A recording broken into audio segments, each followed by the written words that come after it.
Hello दोस्तों, हमारे YouTube channel में आप सभी का स्वागत है।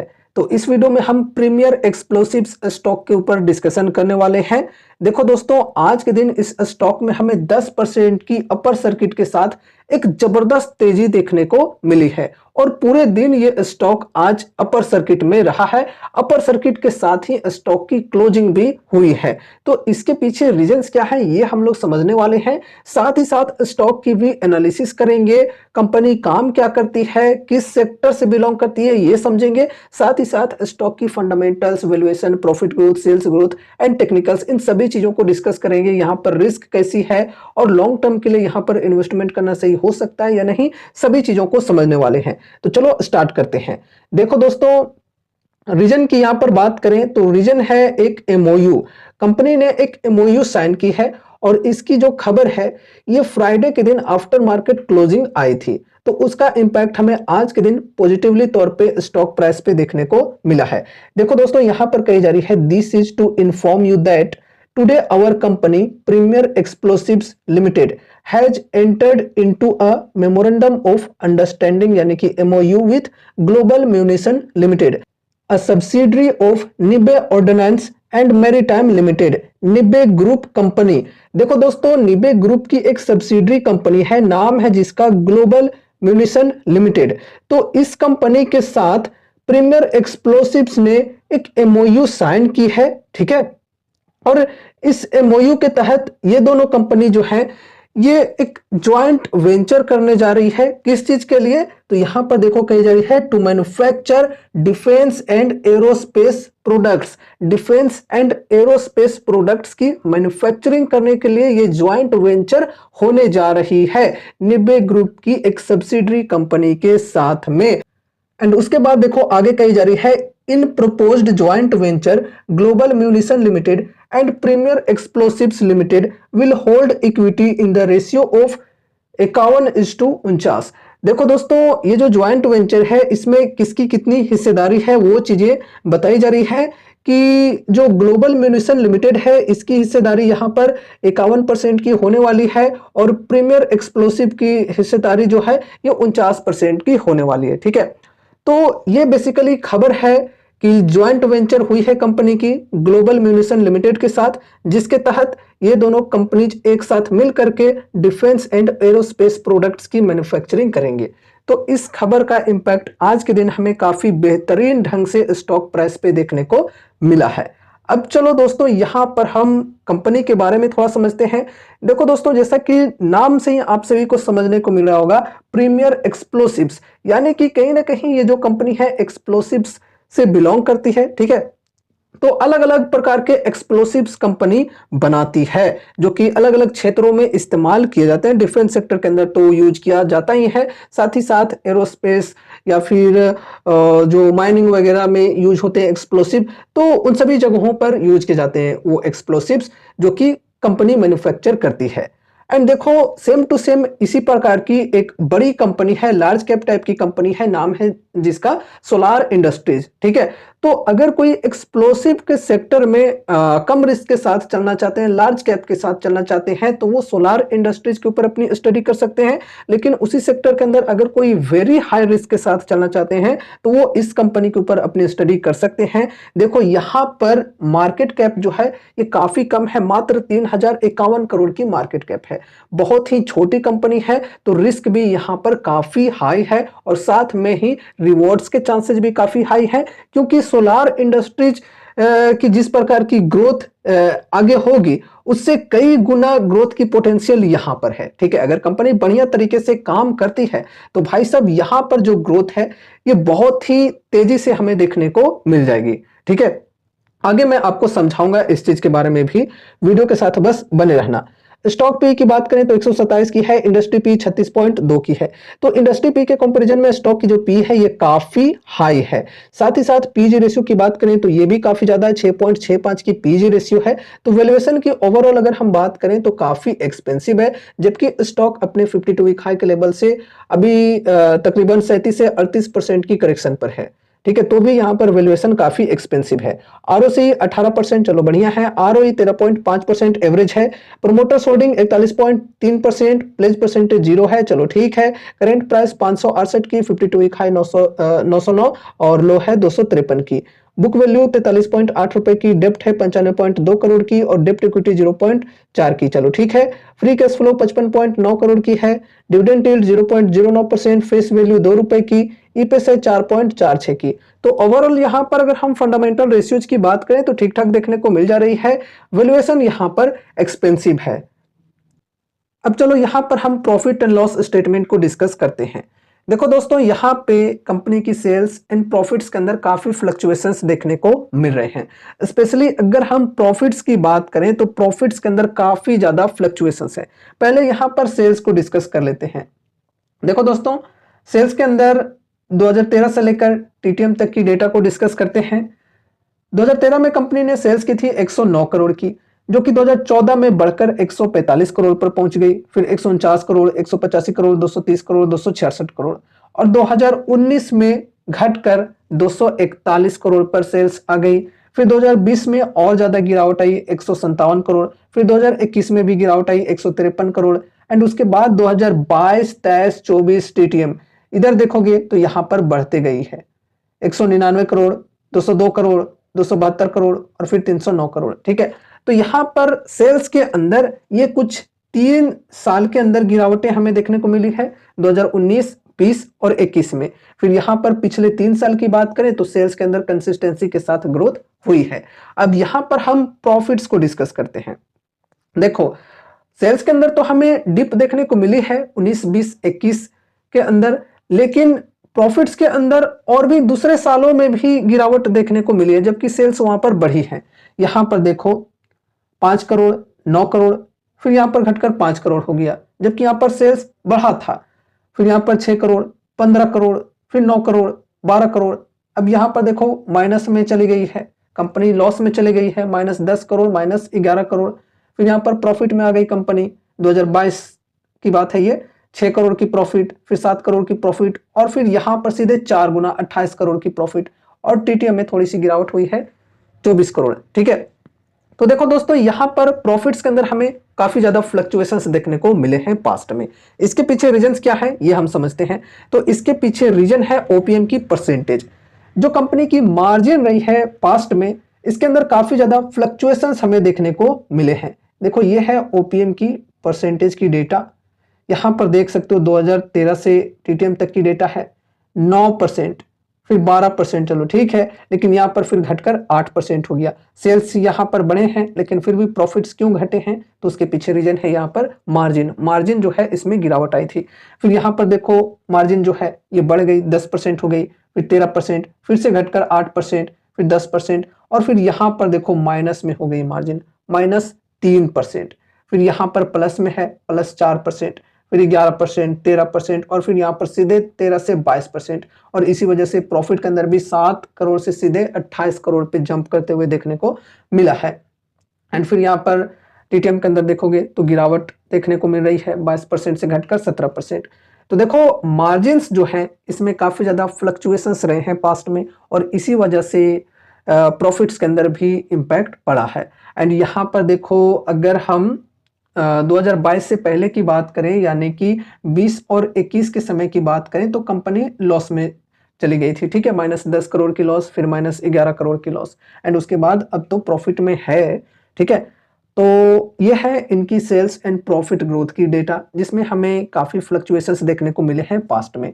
अब यहाँ पर उसी प्रकार से अगर हम compounded sales growth and profit growth की बात करें तो वैसा ही यहाँ पर हमें फ्लक्चुएशंस देखने को मिल रहा है। अगर हम कंपाउंडेड सेल्स ग्रोथ के अंदर पास्ट 10 इयर्स एंड 5 इयर्स की बात करें तो सिंगल डिजिट्स की ग्रोथ रही है, कुछ खास नहीं रही है, 6% और 2%। लेकिन यहाँ पर अगर हम पास्ट 3 इयर्स एंड टीटीएम की बात करें तो डबल डिजिट्स की ग्रोथ रही है और 20% से प्लस की ग्रोथ रही है, 21% और 34%। चलो ठीक है, अगर हम कंपाउंडेड प्रॉफिट ग्रोथ की बात करें तो पास्ट 10 इयर्स में 11% की प्रॉफिट ग्रोथ, पास्ट 5 इयर्स में 19%, पास्ट 3 इयर्स में 166%, टीटीएम में सिर्फ 5%। तो इस प्रकार की compounded sales growth and profit growth की यहाँ पे डेटा है। फ्लक्चुएशंस यहाँ पे हैं थोड़े से। अगर हम स्पेशली कंपाउंडेड सेल्स ग्रोथ की बात करें तो पास्ट 3 इयर्स एंड टीटीएम में हमें बढ़िया देखने को मिल रहा है। बाकी प्रॉफिट ग्रोथ के अंदर भी फ्लक्चुएशंस हमें देखने को मिल रहे हैं, और स्पेशली अगर मैं अपनी बताऊं तो मुझे पास्ट 5 इयर्स एंड 3 इयर्स की जो कंपाउंडेड प्रॉफिट ग्रोथ की डेटा है ये ज्यादा बेटर लग रही है। ठीक है, अब यहाँ पर स्टॉक प्राइस सीएजीआर की बात करें तो ठीक ठाक है। पास्ट 10 इयर्स में 27% के सीएजीआर से स्टॉक का प्राइस बढ़ा है, पास्ट 5 इयर्स में 83%, पास्ट 3 इयर्स में 128% और 1 ईयर में 75%। रिटर्न ऑन इक्विटी की बात करें तो कुछ खास नहीं रही है पास्ट में, ठीक है, सिंगल डिजिट के साथ रही है। और लास्ट ईयर की बात करें तो एवरेज रही है, डबल डिजिट्स के साथ है, लेकिन कुछ बहुत ही बेटर हम नहीं कहेंगे, एवरेज ही है 14% की। ठीक है, अब यहां पर हम शेयर होल्डिंग पैटर्न को थोड़ा डिस्कस कर लेते हैं। देखो दोस्तों, प्रोमोटर्स की अगर हम बात करें तो प्रोमोटर्स की होल्डिंग काफी समय से स्टेबल हमें देखने को मिल रहा है 41.33% पर। ठीक है, अब यहां पर एफआईआईज की बात करें तो एफआईआईज के द्वारा सितंबर क्वार्टर में ट्रिम हुई है, 0.62% से घटकर एफआईआईज की होल्डिंग 0.36% की हो चुकी है। एंड उसके बाद यहाँ पर अगर हम डीआईएच की बात करें तो डीआईएच के द्वारा लगातार पिछले 3 क्वार्टर से सेलिंग देखने को मिल रही है, 10.27% से घटकर 9.43% की होल्डिंग हो गई। फिर यहाँ पर सितंबर क्वार्टर में 9.43% से घटकर 8.37% की होल्डिंग हो गई है। तो यहाँ पर खरीदा किसने है? पब्लिक ने। पब्लिक की जो होल्डिंग है वो कंटिन्यूअसली बढ़ते जा रही है और फिलहाल यहाँ पर 49.93% की होल्डिंग है पब्लिक की। अब देखो, पब्लिक के अंदर ये भी समझना है आपको कि पब्लिक के अंदर सिर्फ मैं और आप जैसे ही रिटेल इन्वेस्टर्स नहीं हैं, यहाँ पर कुछ बड़े बड़े एंटिटीज एंड कुछ जाने माने इन्वेस्टर्स की भी होल्डिंग्स हैं। ठीक है, तो चलो ये एक अच्छी बात है। और अभी भी यहाँ पर अगर हम ओवरऑल डीआईएच के होल्डिंग की बात करें तो अच्छी परसेंटेज में देखने को मिल रही है। ठीक है, तो देखो दोस्तों, ओवरऑल यहाँ पर अगर हम कंपनी की बात करें तो लॉन्ग टर्म के लिए यार ठीक है, लेकिन बहुत ही ज्यादा रिस्की कंपनी है, बहुत ही हाई रिस्क है। पर्सनली अगर मैं अपनी बताऊं तो देखो, कंपनी की जो सेल्स एंड प्रॉफिट की ग्रोथ है इसमें काफी फ्लक्चुएशंस है, इस वजह से मैं इसके साथ चलना प्रेफर नहीं करूंगा। इसके कंपैरिजन में मैं एक ऐसे स्टॉक को चूज करूंगा जिसके अंदर सेल्स एंड प्रॉफिट्स में कंसिस्टेंसी देखने को मिले, ठीक है, और बढ़िया परसेंटेज में compounded sales growth and profit growth रहे। ठीक है, तो वही मैं प्रेफर करके चलूंगा। अब देखो, यहाँ पे प्रीमियर एक्सप्लोसिव्स के मुकाबले सोलार इंडस्ट्रीज के अंदर अगर ज्यादा बेहतर प्रदर्शन देखने को मिल रहा है, ज्यादा बढ़िया कंसिस्टेंसी देखने को मिल रहा है, compounded sales growth and profit growth के परसेंटेज की बात करें वो अगर इससे बेटर है तो मैं उसके साथ चलना प्रेफर करूंगा। ठीक है, क्योंकि वहां पर ज्यादा मुझे कन्विक्शन मिलेगी और वहां पर रिस्क भी कम है, तो मैं यहां पर रिस्क ज्यादा क्यों लूं, है कि नहीं। तो उसी अनुसार डिसीजंस लेने हैं आपको, पीयर्स के साथ जरूर से कंपेयर करने हैं इन्वेस्टमेंट करने की डिसीजन लेने से पहले। ठीक है, ये जरूर से करना है, पीयर्स के साथ जरूर से कंपेयर कर लेना, क्या पता इससे बेटर ऑप्शन आपको मिल जाए, है कि नहीं। ठीक है, तो देखो, रिस्क यहाँ पर काफी ज्यादा है लेकिन रिवॉर्ड्स के चांसेस भी काफी हाई हैं। यहाँ पर जैसा कि अभी हमने देखा कि मार्केट कैप अप्रॉक्स 3000 करोड़ की है, काफी छोटी कंपनी है। तो छोटी कंपनीज के अंदर ग्रोथ की जो पोटेंशियल होती है वो काफी शानदार होती है। 1 लाख करोड़ की जो मार्केट कैप है, ये 2 लाख करोड़ की मार्केट कैप तक पहुंचने में काफी ज्यादा समय लगा सकती है, लेकिन कोई 3000 करोड़ की मात्र मार्केट कैप वाली कंपनी है तो वो 6000 करोड़ तक की मार्केट कैप को इजिली पूरा कर सकती है। तो इसलिए कहा जाता है कि स्मॉल कैप्स के अंदर माइक्रो कैप टाइप के जो कंपनीज होते हैं उनके अंदर ग्रोथ की जो पोटेंशियल होती है वो काफी शानदार होती है। तो यहाँ पर अगर आप अभी मानकर चलो 1 लाख का अमाउंट लगाते हो और मार्केट कैप बढ़कर 3000 करोड़ से 6000 करोड़ पर पहुंच जाता है तो आपके जो रिटर्न्स हैं वो डबल हो जाएंगे। ठीक है, 1 लाख का अमाउंट 2 लाख बन जाएगा। लेकिन यहाँ पर अगर कोई 1 लाख करोड़ वाली मार्केट कैप की कंपनी है तो यहाँ पर अगर आपने 1 लाख अमाउंट लगा दिया तो 2 लाख करोड़ मार्केट कैप जब होगा तभी यहाँ पर जो अमाउंट है ये 2 लाख आपका होगा। ठीक है, तो मतलब यहाँ पर जो ग्रोथ की पोटेंशियल होती है वो काफी शानदार होती है, यहाँ पर जो ग्रोथ होती है वो इसके कंपैरिजन में थोड़ी सी स्लो होती है। अब इसी प्रकार से थोड़ा सा बेटर हम अगर सोचकर चले तो लाइक देखो, अभी 3000 करोड़ की मार्केट कैप है, ये अगर 10 गुने से बढ़ जाता है और 30,000 करोड़ तक अगर मार्केट कैप पहुंच जाती है तो यहाँ पर हमारे जो रिटर्न्स हैं वो भी 10x हो जाएंगे, 1 लाख का अमाउंट 10 लाख बन जाएगा। ठीक है, 30,000 करोड़ तक ही मानकर चल रहे हैं, बहुत ज़्यादा एक्सपेक्टेशंस करके नहीं चल रहे हैं कि आने वाले समय में ये जो कंपनी है, ये टीसीएस, इन्फोसिस टाइप की ब्लू चिप कंपनी बन जाएगी, ठीक है। 30,000 करोड़ तक भी अगर मार्केट कैप पहुँचती है, तो हमारे जो रिटर्न्स हैं, ये मल्टीफोल्ड हो सकते हैं, ठीक है। मल्टी-बैगर रिटर्न्स हमें मिल सकते हैं। बाकी 30,000 करोड़ की मार्केट कैप पहुँचने के बाद हमें अगर आगे तक के लिए होल्ड करने का कन्विक्शन मिलता है, विजिबिलिटी मिलता है, तो फिर हम उसे और भी लंबे समय के लिए होल्ड कर पाएँगे, है कि नहीं? तो ज़्यादा नहीं, 30,000 करोड़ तक भी मार्केट कैप पहुँच जाती है, तो भी हमें बेहतर से बेहतर रिटर्न्स मिल सकते हैं। यहाँ तक कि 20,000 करोड़ की भी अगर हम मानकर चलें, तो कई गुना रिटर्न्स हमें मिल सकते हैं। ठीक है? तो इस प्रकार की पोटेंशियल होती है ऐसे-ऐसे स्टॉक्स के अंदर, लेकिन रिस्क भी यहाँ पर काफ़ी ज़्यादा होता है।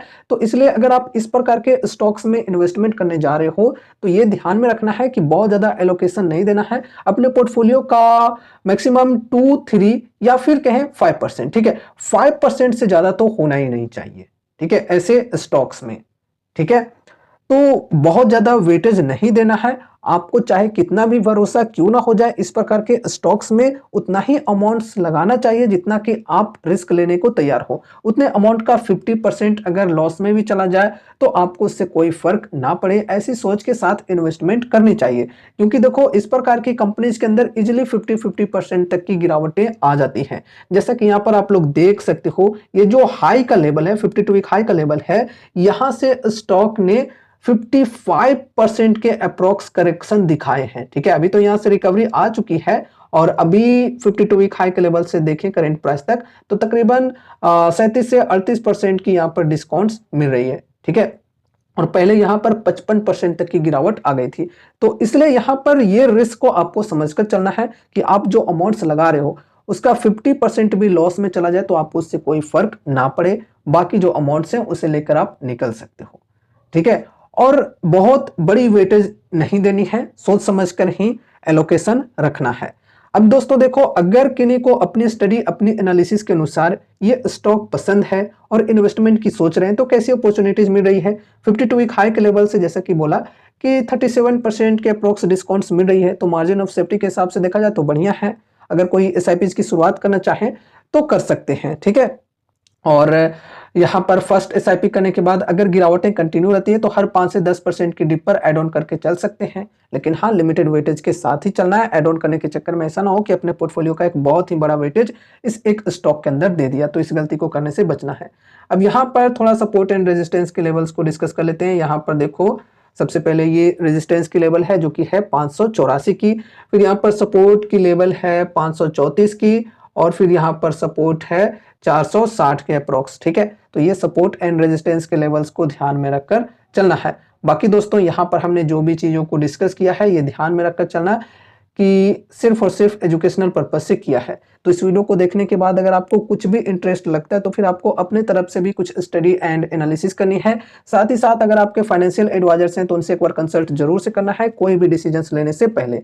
तो ये रही हमारी आज की वीडियो प्रीमियर एक्सप्लोसिव्स स्टॉक के ऊपर। उम्मीद है कि इस वीडियो के माध्यम से आपको कुछ यूजफुल इन्फॉर्मेशन मिलेंगे। तो वीडियो को लाइक करके चैनल को सब्सक्राइब कर देना, और मिलते हैं अगले नए वीडियोज के साथ। तब तक के लिए बाय बाय।